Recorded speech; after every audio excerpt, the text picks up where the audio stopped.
আসসালামু আলাইকুম এভরিওয়ান। গত 12ই ডিসেম্বর রাজশাহী ওয়ারিয়র্স তারা তাদের অফিসিয়াল ফেসবুক পেজ থেকে একটা পোস্ট দিয়ে জানায় যে তারা নিউজিল্যান্ডের 35 বছর বয়সী তারকা পেস বোলিং অলরাউন্ডার জিমি নিশামকে তারা দলে ভিড়িয়েছে। যদিও জিমি নিশাম শুরুতেই বিপিএল এ দলের সাথে আসতে পারতো না তখন, কারণ সে তখন খেলছিল আইএল টি-20-তে, সংযুক্ত আরব আমিরাতের আইএল টি-20-তে দুবাই ক্যাপিটালস দলের হয়ে। তাই দুবাই ক্যাপিটালস এর সাথে তার কমিটমেন্ট যখন শেষ করি তখন এসে বিপিএল এসে জয়েন করতে পারতো। যদি তার দল ফাইনালে খেলতো সেক্ষেত্রে সে 4 জানুয়ারি পরে সে দলের সাথে জয়েন করতো। তবে তার দল দুবাই ক্যাপিটালস গত 1 জানুয়ারি আইএল টি-20-র এলিমিনেটর ম্যাচে তারা হেরে তারা ছিটকে যাওয়াতে তখন কিন্তু একটা আশা জাগে যে জিমি নিশাম হয়তোবা 1 জানুয়ারি পরপরই দলের সাথে এসে জয়েন করবে, কিন্তু তখন সে দলের সাথে জয়েন করেনি।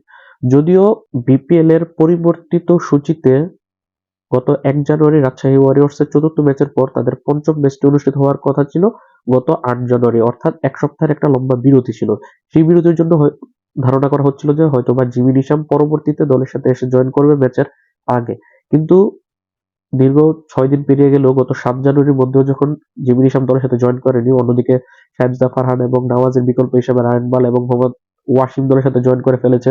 কিন্তু আগের কন্ট্রাক্টেড ক্রিকেটার জিমি নিশাম দলের সাথে জয়েন না করাতে কিন্তু একটা সংখ্যা তৈরি হয়েছিল হয়তোবা সে আসবে না। এছাড়া কিন্তু তার ভারতের বিপক্ষে যে 21 জানুয়ারি থেকে যে তার একটা টি-20 সিরিজ রয়েছে নিউজিল্যান্ডে, সেখানে তার দল পাওয়ার বিষয়টা কিন্তু সামনে চলে এসেছিল। রাজশাহী ওয়ারিয়র্স ম্যানেজমেন্ট তারা নিজেরাই ফেসবুকে একটা পোস্টে জানিয়েছিল যে তাকে অভিনন্দন জানিয়ে, তখন আমি একটা ভিডিও করেছিলাম হয়তোবা জিমি নিশাম আসবে না। যদিও তার নিউজিল্যান্ড জাতীয় দলের টি-20 ফরম্যাটে সে নিয়মিত ক্রিকেটার, গত 23 ডিসেম্বরই তার ওই সিরিজে থাকার কথা পোস্ট স্কোয়াডের মাধ্যমে জানিয়েছিল ব্ল্যাক ক্যাপস, অর্থাৎ নিউজিল্যান্ডের অফিসিয়াল যেই পেজ রয়েছে ফেসবুকে। এখন কথা হচ্ছে যে 7 জানুয়ারির পর গত 8 জানুয়ারি এবং 9 জানুয়ারির দুটি ম্যাচেও জিমি নিশামকে দেখা যায়নি। এতেই কিন্তু আজ করা যাচ্ছিল হয়তোবা জিমি নিশাম আসবে না। তবে সবাইকে ভুল প্রমাণ করে গতকাল বিকেলেই জিমি নিশাম বাংলাদেশে বিপিএল এর রাজশাহী ওয়ারিয়র্স দলে খেলার জন্য সে উড়াল দিয়েছে।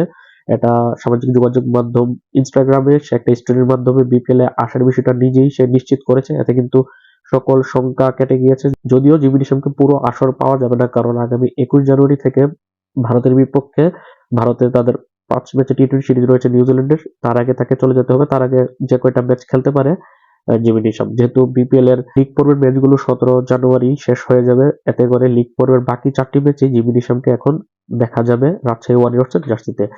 রাজশাহী ওয়ারিয়র্সের নেক্সট ম্যাচটা অনুষ্ঠিত হবে আগামীকাল 11 জানুয়ারি দুপুর 1টায় রংপুর রাইডার্সের বিপক্ষে। সেই ম্যাচে জিমি নিশামের একাদশে দেখার সম্ভাবনা রয়েছে। বিপিএল এ আসার আগে যেটা বলছিলাম যে সে দুবাই ক্যাপিটালস হয়ে আইএল টি-20 খেলে এসেছে, সেখানে 6 ম্যাচ খেলে 4 ইনিংসে ব্যাট করে 56 রান করেছে, 18 ওভারে 130 স্ট্রাইক রেটে, 2 ইনিংসে বল করে একটা উইকেট শিকার করেছে। যদিও ইকোনমিক্যাল বোলিং করতে পারেনি, 14.5 ওভার প্রতি রান দিয়েছে সে।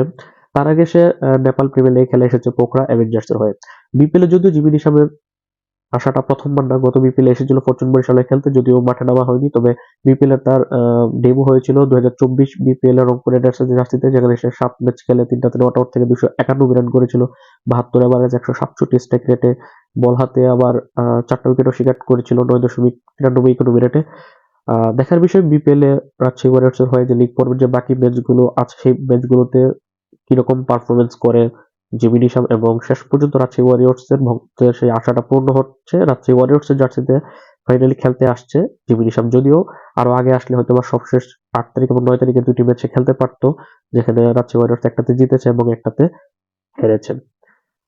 আপনার কাছে কি মনে হয় রাজশাহী ওয়ারিয়র্স এর হয়ে জিমি নিশামের সংযুক্তিতে রাজশাহী ওয়ারিয়র্স দলটাকে আরো একটু শক্তিশালী হবে কিনা, এবং রংপুর রাইডার্স এর বিপক্ষে পরবর্তী নেক্সট ম্যাচে রাজশাহী ওয়ারিয়র্স জয়ে ফিরতে পারবে কিনা, সেটা আপনার মতামত অবশ্যই কমেন্টে জানাবেন। আল্লাহ হাফেজ।